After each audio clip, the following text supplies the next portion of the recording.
Why was this battle so controversial? On this day in history, January 21st, 1968, the Battle of Khe Sanh began 14 miles below the DMZ and 6 miles from the Laotian border. Khe Sanh, a strategic village during the Vietnam War, was seized and occupied by the U.S. Marines a year earlier. The base, which had been an old French outpost, served as a staging area for forward patrols and was considered a potential launch point for future operations in Laos. The battle began with a brisk firefight between the 3rd Battalion, 26 Marines, and a North Vietnamese battalion entrenched between two hills northeast of the base. The next day, the North Vietnamese overran Khe Sanh and opened fire on the base, hitting the ammunition dump and detonating approximately 1,500 tons of explosives. Due to the continuous artillery barrage, the Marine defenders were pinned down in the trenches and bunkers. Because the base could only be resupplied by air, the American High Command became reluctant to put any more troops in danger. So, to fight back, a battle plan had to be drawn, which called for a massive artillery and airstrikes. Over the next 66 days, the US dropped 5,000 bombs daily and exploded the equivalent of 5 Hiroshima-sized bombs in the area. In early April, the 1st Cavalry and a South Vietnamese battalion conducted Operation Pegasus, the code name for the relief of Khe Sanh.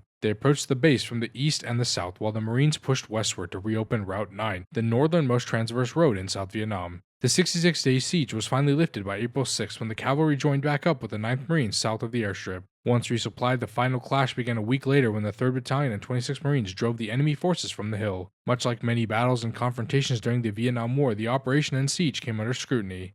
U.S. Military Assistance Command Vietnam, which was in charge of operations in the area, contended that the village of Khe Sanh played a vital blocking role at the western end of the demilitarized zone, and asserted that if the base had fallen, the North Vietnamese forces could have easily outflanked the Marine defenses and changed the tide of the controversial war. If you've learned something, consider dropping a like and subscribing to my channel. Your support would mean the world to me.